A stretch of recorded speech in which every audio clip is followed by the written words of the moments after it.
Why do you think Putin is doing this? What is his end game? Well, Vladimir Putin is carrying through on something that he's been warning us about, at least for the last 15 years, which is that he will not tolerate U.S. forces or their missiles on his borders, much as we would not tolerate Russian troops and missiles in Cuba. And we ignored him, and he finally acted. He was not going to allow Ukraine under any circumstances to join NATO. And what's happened now is that the battle in eastern Ukraine is really almost over. All the Ukrainian troops there have been largely surrounded and cut off. You have a concentration down in the southeast of 30 to 40,000 of them.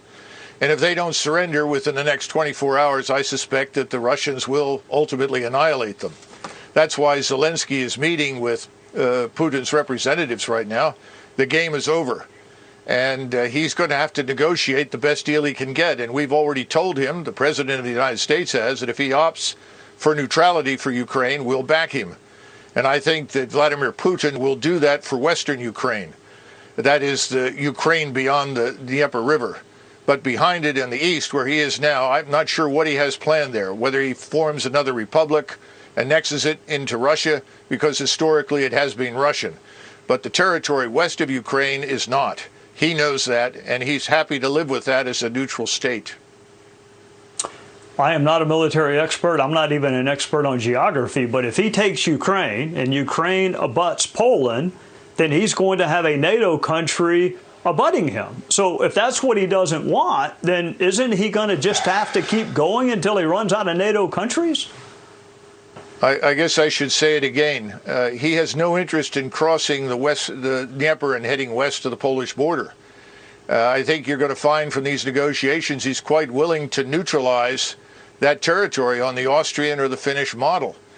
Right now, Russia already touches Estonia and part of Latvia. White Russia, of course, touches Lithuania. He's not interested in going to war with us, and he has an army that's too small for that purpose. And he knows it. His economy is smaller than that of South Korea's. So this is not something that he's looking for. We are imputing to him things that he does not want to do in our usual effort to demonize him and his country. We need to remember that Ukraine is fourth from the bottom of 158 countries in the world as corrupt. Russia is perhaps 3 or 4 places above them. This is not the liberal democracy, the shining example that everyone says it is. Far from it. Mr. Zelensky has jailed journalists and his political opposition. I think we need to stay out of it. The American people think we should stay out of it. The Europeans think we should stay out of it. And we should stop shipping weapons and encouraging Ukrainians to die in what is a hopeless endeavor. So when you say stay out of it, you mean no sanctions, no military aid, just let Russia take the portion of Ukraine they want to take? Yes, absolutely. I see no reason why we should fight with the Russians over something that they have been talking about for years. We simply chose to ignore it. And more important, the population there is indistinguishable from their own. You know, the thing that's so disturbing is that on the one hand, we will not send our forces to fight, but we are urging Ukrainians to die pointlessly in a fight they can't win. We're going to create a far worse humanitarian disaster than anything you've seen thus far if it doesn't stop. It is 9:30 in Athens time, 9:30 Kiev time, 10:30 Moscow time. And that was Colonel McGregor and truth. He is speaking the truth. I doubt they'll let him on Fox again anytime soon. But I think he paints a very accurate picture of what's going on the ground, as well as putting forth an idea as to what a possible settlement may look like, which is an idea that we have floated as well, that I've floated on this channel, that Duran has floated, that Alexander has floated, which deals with the central and east Russian-speaking side of Ukraine, and then deals with the western portion of Ukraine, which is not friendly towards Russia. So, I mean, he paints the picture of a settlement that could be acceptable by all parties, maybe by all parties involved. Alexander did a video yesterday, and I'm going to put it up on the Duran as well. And he talked about how China now is being positioned to mediate a possible settlement, and maybe that settlement will fall along the lines as to what McGregor has said.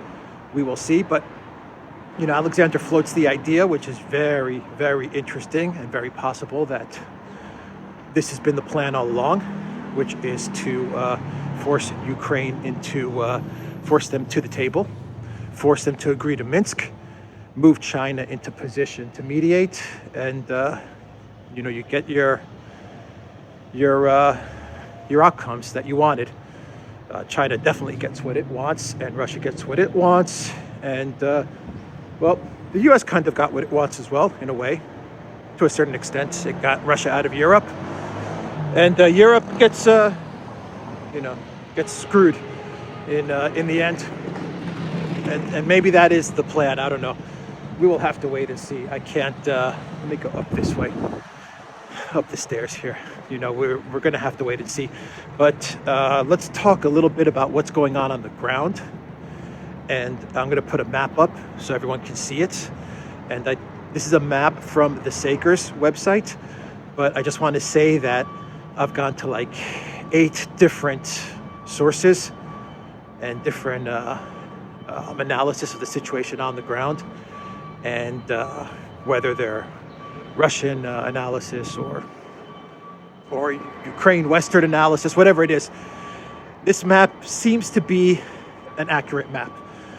And you'll look at the black lines on that map appear to show a cauldron, an encirclement, in other words, in 2 locations.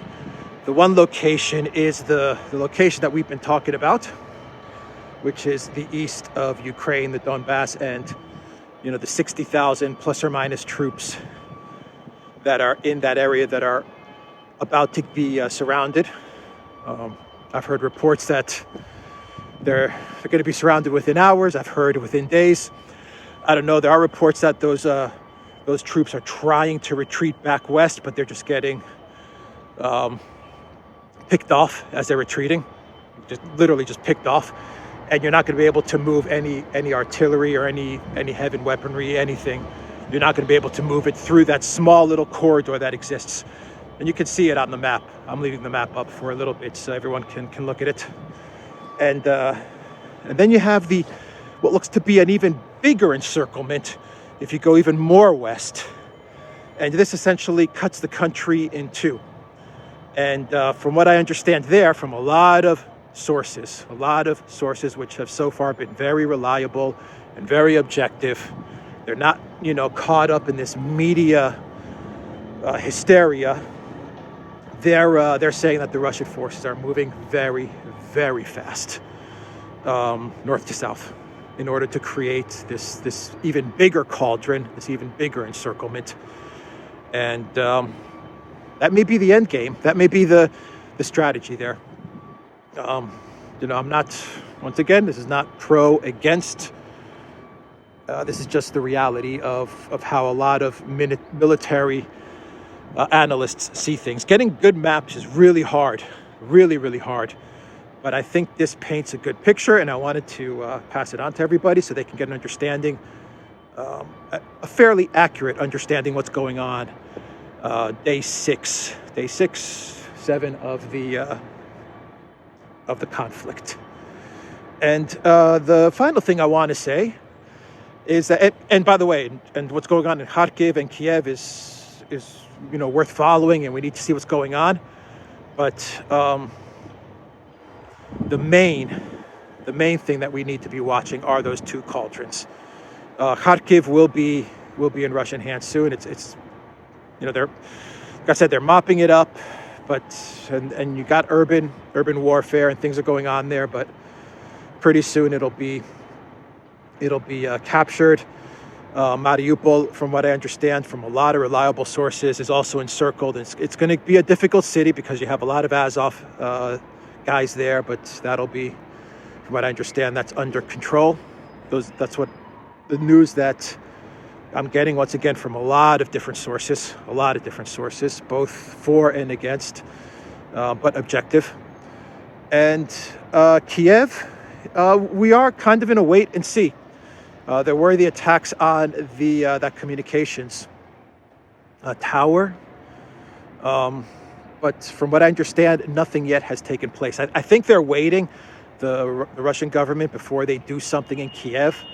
I think they're waiting to see what happens with the negotiations. And I believe that while the Western mainstream media and everyone on social media is focusing on Kiev and all the ghost, what is it, the ghost of Kiev and Snake Island and Ukrainian beauty queens taking up arms and all of these like superhero Marvel Hollywood type of stories, I believe that the main strategy that's going on are those two cauldrons, which no one is talking about, because one, it goes against the narrative, and number two, it just probably isn't sexy enough, just doesn't resonate, doesn't get the clicks that people want. But McGregor pretty much hinted at that as well. So I mean, and he's been spot on with a lot of stuff. And finally, the final thing I want to say is the State of the Union. I believe that we might be close to an end game to all of this, because it may be the Russian and the Chinese strategy. Remember, they are coordinating stuff. Always keep that in mind. China and Russia, it appears, have been coordinating a lot of what's going on. It's just my hunch. And they may have been waiting for Biden to do his State of the Union, knowing that he's going to go there and talk all about everything that's going on, and that's exactly what he did. I mean, it was a State of the Union, but they might as well have named it the State of Russia hysteria, or hating Russia, I guess could have been the proper name of that speech, because he didn't really talk about what's going on in America and the daily lives of Americans and how he's going to make it better, until maybe the last 25% of the speech. Most of it was just about Russia, and that was it. And a lot of people were applauding because he's going to close the airspace and he's going to go after the oligarchs. Meanwhile, Nancy Pelosi is sitting behind him, and there are no bigger oligarchs in the world than the American oligarchs, who made something like, I don't know, 80 billion more in net worth from the 2 years of the coup. And by the way, everyone's forgotten the coup. There are no masks. It's all been forgotten. It's the perfect distraction, right? This is the perfect distraction. And that was the speech. It was, Biden was just kind of taking a bow in a way. Scranton Joe taking a bow, because, he finally got what the neocons and the neoliberals wanted. Nord Stream 2's gone, Russia's out of Europe, and Russia is now effectively being canceled. This is the ultimate deplatforming that is taking place now, isn't it? The cancellation of an entire country and an entire culture and an entire people. Always keep in mind, nothing like this happened in Yemen, and I think the casualties are in the hundreds of thousands, and it's still going on. Syria is still occupied. North Syria is still occupied, and we can go back even further, but the point is that this is a mass cancellation of a country and of a people, and it is a continuation. It's a continuation of Russiagate, Ukrainegate, the coup, the Freedom Convoy, and now this. And one final note is that the interesting part about this one is that everyone is on board. The coup, they couldn't get everybody on board. They couldn't get the jabbed to agree with the unjabbed. Independent media and YouTubers, libertarians, they spoke out against the mandates and the passports. And then you had the Freedom Convoy, and that freaked out Trudeau and Freeland. And a lot of Canadians were for confiscating people's funds. A lot were against. And so they couldn't get everyone united. On this one, they've got a lot of people pretty much united across the spectrum. And that has been a big accomplishment for the media. Anyway, once again, this is not pro or against. I'm just trying to call it like I see it. That's just my opinion, and I'd be curious to hear what you guys think. Anyway, that's the situation going on right now. You had the State of the Union, and let's see how things progress. By the way, Alexander will be doing a live on Locals at 7 o'clock London time. That's 7 o'clock London time today on Wednesday. He's going to be doing a live on Locals, and Locals is free to join, everybody. So Really, just go to theduran.locals.com, sign up, and listen to Alexander, and he's going to break everything down tonight in a special live. He does it every Wednesday, actually, but this one will be a good one. All right, I'm out of here. Take care.